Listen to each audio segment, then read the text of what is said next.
ومن يضلله فلا هادي له أشهد أن لا إله إلا الله وحده لا شريك له وأشهد أن محمدا عبده ورسوله اللهم صل وسلم وبارك على سيدنا محمد وعلى آله وصحبه أجمعين أما بعد. Hadirin jamaah pengajian jelang sambut maghrib,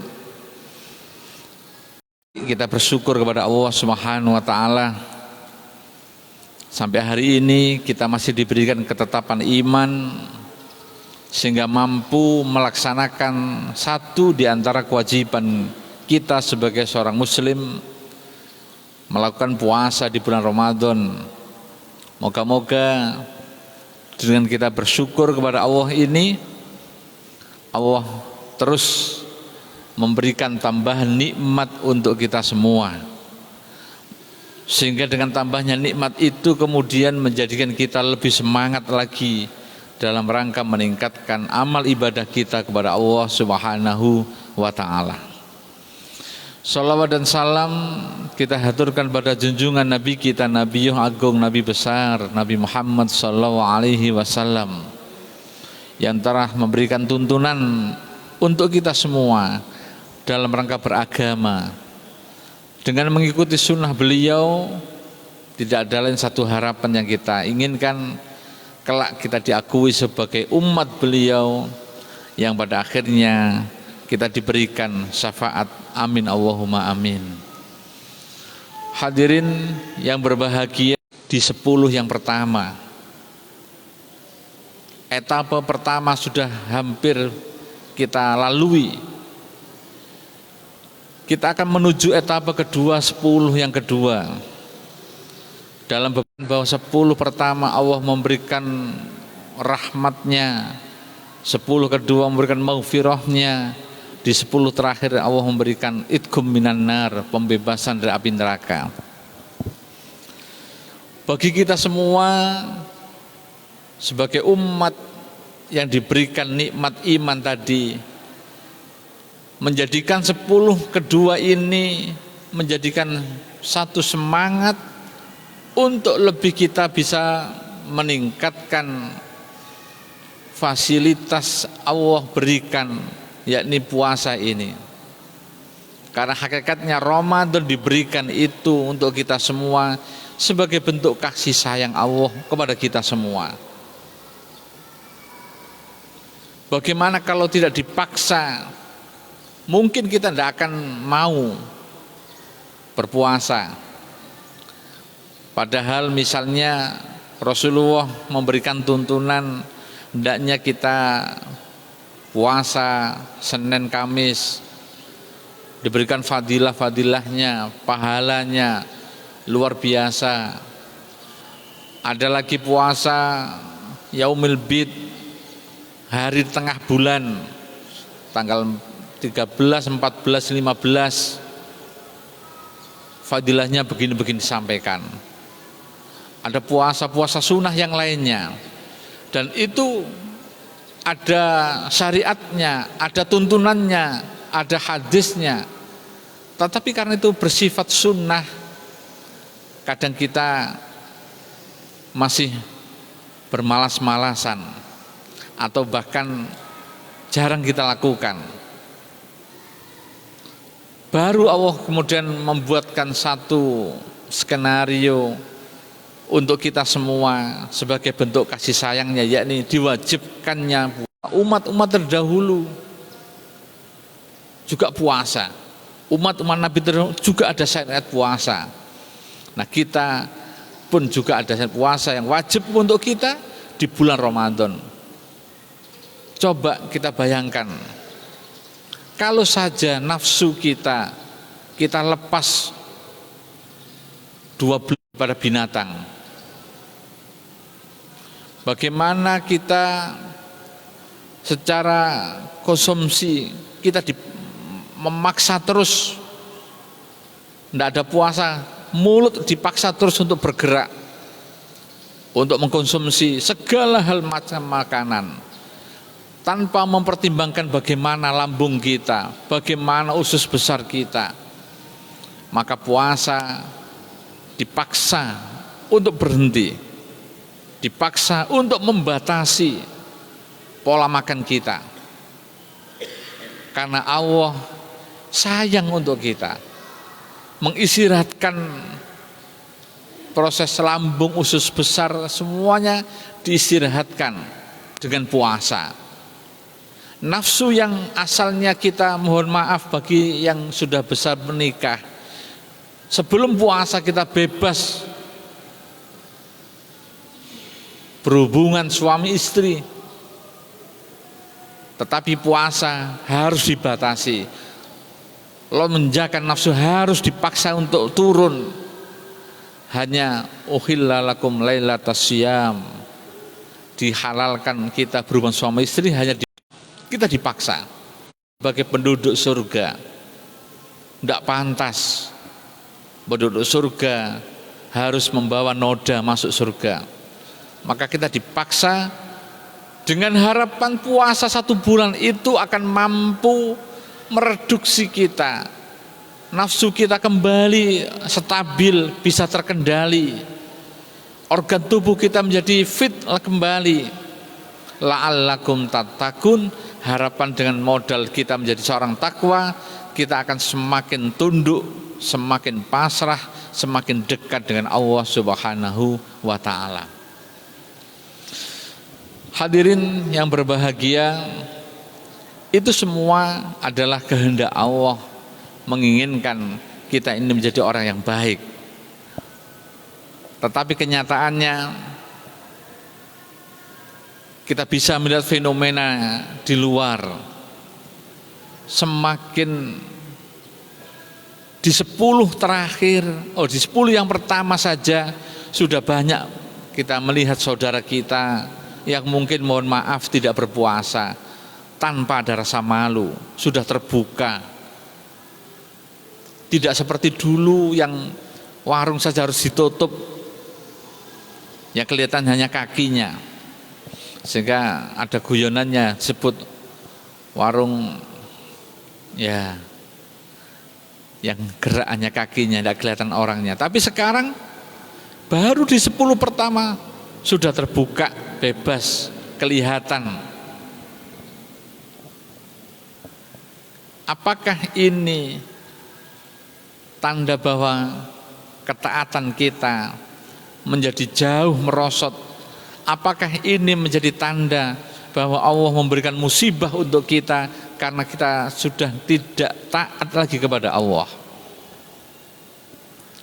Tapi untung pandemi ini pada bulan Ramadan kita masih bisa berkumpul hari ini. Maka kita gunakan, kita sambut fasilitas Allah di bulan Ramadan ini dengan satu semangat yang luar biasa. Sudah nampak mana yang sesuai dengan undangan Allah, mana yang tidak. Allah mengundang kita di bulan Ramadan dengan panggilan ya ayyuhalladzina amanu, wahai orang yang beriman. 10 pertama sudah terlampaui, sudah nampak. Mulai ada kemajuan-kemajuan di tempat-tempat ibadah, musola, masjid, langgar, sudah mengalami banyak kemajuan. Soft sholat tarawehnya sudah mengalami kemajuan. Mereka yang tidak sesuai standar undangannya Allah dengan sendirinya akan mengundurkan diri dari acara-acara Ramadan, tidak akan mampu mengikuti ritual Ramadan. Nah, kita yang hari ini mahtisaban ghufira lahu ma taqaddama min dzambi. Kita ini manusia yang tidak sempurna. Banyak kesalahan-kesalahan kita buat sengaja atau tidak sengaja. Banyak dosa yang menumpuk pada diri kita. Ramadan menjadi satu sarana untuk melondri, membersihkan diri kita dari dosa-dosa itu. Manakala kita mau dalam rangka puasa itu imanan, puasanya didasari dengan keimanan, wahtisaban, dan semata-mata kita mengharap ridho Allah Subhanahu wa ta'ala. Maka orang yang sudah puasa di bulan Ramadan dengan dasar iman, dengan dasar mencari ridho Allah, maka dia akan mendapatkan satu fasilitas laundry. Diri kita terlaundry, dosa kita akan rontok dibersihkan sama Allah. Ma taqaddama min dambi, dosa-dosa yang lalu akan mampu dibersihkan oleh Allah. Akankah fasilitas yang semacam ini kemudian kita lewatkan? Maka sungguh hanya orang-orang yang menyesal saja yang kemudian melewatkan bulan Ramadan ini, hanya berlalu saja, tinggal bulannya saja berlalu. Na'udzubillah min dzalik. Padahal Abu Dzar memperingatkan kita, jaddidil safinata fa innal bahra amik wa khidh zadal kamilan fa inna safara ba'id. Kata Abi Dzar dikatakan, perbaiki terus kapal tungganganmu, perahu kamu, disuruh periksa, cek, suruh memperbaiki. Mengapa kita harus teliti? Karena fa innal bahra amik, karena lautan itu sangat dalam. Nanti kalau sampai kita ceroboh, perahu kita bocor, sekecil apapun kebocoran itu akan menjadikan kita kena musibah, tenggelam. Dan ingat, laut itu adalah dalam sekali. Kita hidup di dunia juga begitu, disampaikan semacam itu. Maka yang berikutnya, kita disuruh mencari bekal sesempurna mungkin bekal. Karena apa? Perjalanan kita jauh. Nah, ini satu peringatan untuk kita. Iman kita ini yazidu wa yangkus, kadang baik, kadang buruk, kadang pasang, kadang surut. Maka kita disuruh memperbaiki terus, perbaiki terus. Tidak memungkiri kita ini berbuat satu kesalahan. Tidak mungkin kita lepas dari satu dosa. Tetapi kita harus terus bagaimana memperbaiki, ingat kepada Allah. Karena kalau sudah kita jatuh terperosok dalam kubangan kedoliman, kubangan dosa, amik, tidak akan mampu lagi kita bangkit dalam. Apalagi sampai na'udzubillah dari kita mensekutukan Allah. Inna syirka ladulmun adim. Sungguh syirik itu adalah kedoliman yang susah untuk dientas. Amik, dalam sekali, susah. Maka satu diantaranya kita disuruh membekali diri. Bekali hidup kamu dengan bekal yang sesempurna mungkin. Karena perjalanan kita masih jauh, masih panjang. Kita masih hidup di dunia. Nanti itu kita habis di dunia geser ke alam kubur, geser ke alam barzah. Habis itu alam kebangkitan menuju alam mahsyar. Yaumil mizan, hari ditimbang amal kita. Kemudian kita menuju sirat. Apakah kita pilih jalan yang baik, apa yang jalan benar? Masih panjang. Mumpung masih kita diberi kesempatan mencari bekal, bekali diri kita sesempurna mungkin. Ketika kita mempunyai nikmat iman yang sudah ada pada hati kita, gerakkan iman yang ada pada hati itu untuk beribadah semaksimal mungkin. Ibadah mahdhah kita lakukan dengan sebaik mungkin. Ibadah ghair mahdhah kita lakukan sebanyak mungkin. Kita mungkin sudah sholat, tapi dengan nikmat iman yang terus bertambah pada diri kita, bagaimana kita memberikan persembahan ibadah sholat itu yang terbaik, yang disukai oleh Allah. Dikatakan afdhalus sholah as-sholatu ala waktiha. Kita berikan kepada Allah penghambaan yang terbaik, yaitu sholat yang disukai. Itu adalah sholat yang tepat pada waktunya. Misalnya asar jam 2.50 sekian sampai jam 5.30 masih waktu asar. Kalau kita sholat jam 5:15, apakah sah? Masih sah dan boleh, tapi ada yang lebih baik ketika kita mampu hadirkan sholat asar pada tepat waktunya. Nah, itulah bentuk syukur kita atas nikmat iman. Wa afdhalus sholah as-sholatu jamaah. Sebaik-baiknya sholat kita bisa lakukan dengan berjamaah. Nah, ini namanya kita memperbaiki terus kualitas ibadah kita, terus kualitas ibadah kita perbaiki. Kita dilatih, itu depan ada kotak amal, kita dilatih beramal. Kita coba beramal hal yang kecil dulu. Seberapa hati kita menakar keikhlasan kita. Kita tingkatkan, meningkat. Jangan dipaksa kita beramal hal yang besar hanya karena, maka kita tidak akan dapat apa-apa. Itu yang ibadah mahdoh. Ibadah yang ghairu mahdoh, bagaimana kita melatih hati itu untuk selalu berzikir dekat dengan Allah. Karena dengan lembutnya hati akan mudah bertumbuh kembangnya keimanan yang sudah diberikan Allah untuk kita semua. Disebutkan dalam Al-Quran, ala bidzikrillahi tatma'innul qulub. Ketika kita melatih diri kita untuk berzikir, zikir lisan, zikir dengan akal pikiran, kemudian kita terus tingkatkan, maka niscaya hati kita menjadi tenang. Tatma'innul qulub, ketenangan hati ini menunjukkan hati kita lembut. Kelembutan hati ini menjadi satu sarana media bertumbuh kembangnya keimanan.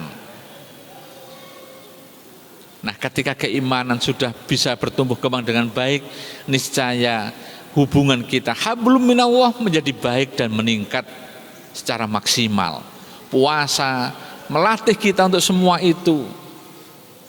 Mungkin dulu kita mampu berpuasa baru pada puasa secara aturan fikih, menahan makan dan minum dari mulai setelah sahur sampai maghrib kita mampu. Tetapi seiring dengan bertambahnya usia kita, kita puasakan diri kita puasakan jiwa kita puasakan segalanya, kita latih untuk berpuasa. Tidak sekedar menahan lapar dan dahaga, tetapi kita juga memuasakan nafsu kita memuasakan jiwa kita, amarah kita, keinginan kita puasakan. Semata-mata itu kita semangat untuk meningkatkan kualitas diri kita. Maka jaddidil safinah, kita disuruh terus dimotivasi untuk meningkatkan, memperbaiki terus. Jangan terlalu kita berbangga. Aku kan sudah beramal. Kemarin awal puasa saya sudah bikin buka takjil sekian. Sudah. Itu hari itu kita berprestasi. Maka kata Al-Quran, faida faragta fansob. Ketika kita sudah bisa menoreh satu prestasi, bukan terus kemudian kita berbangga-bangga dengan prestasi itu, tetapi ditantang fansob, bangkit kembali, tingkatkan, bikin prestasi lagi. Ayyukum ahsanu amala, mana prestasi yang terbaik yang bisa kita persembahkan kepada Allah.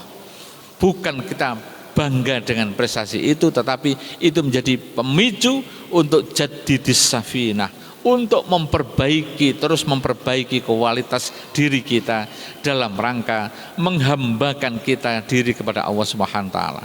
Momentum puasa 10 hari ke depan adalah satu di antara momentum itu, ada Allah memberikan maghfirah. Mari kita sambut 10 yang kedua dengan semangat meningkatkan amal ibadah kita.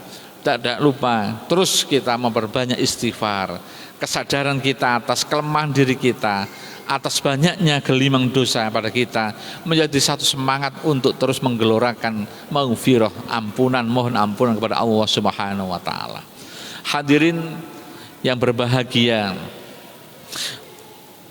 selanjutnya disebutkan wa khaffif himla fa inna iqobata kanut. Jangan kita membuat beban, peringan beban. Artinya jangan terus, kalau kita membuat salah, jangan terus berlarut-larut dalam satu kesedihan, kesalahan. Segera bangkit, karena semakin menambah beban, karena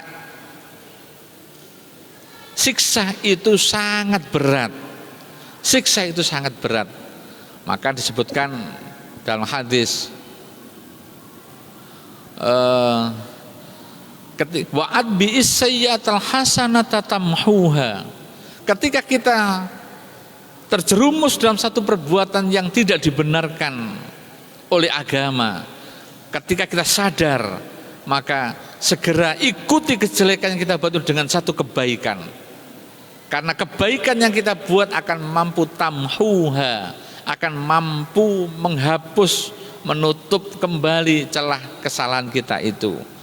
Kalau dalam bahasa Al-Quran, innal hasanat yudhibna sayyiat dzalika dzikra lidzakirin. Sungguh kebaikan yang kita buat, kebaikan yang kita lakukan akan mampu menghapus kejelekan-kejelekan. Tapi ini, kata Allah, ini peringatan bagi mereka yang sadar atas peringatan Allah ini, bagi orang yang mau mengerti dengan peringatan Allah ini.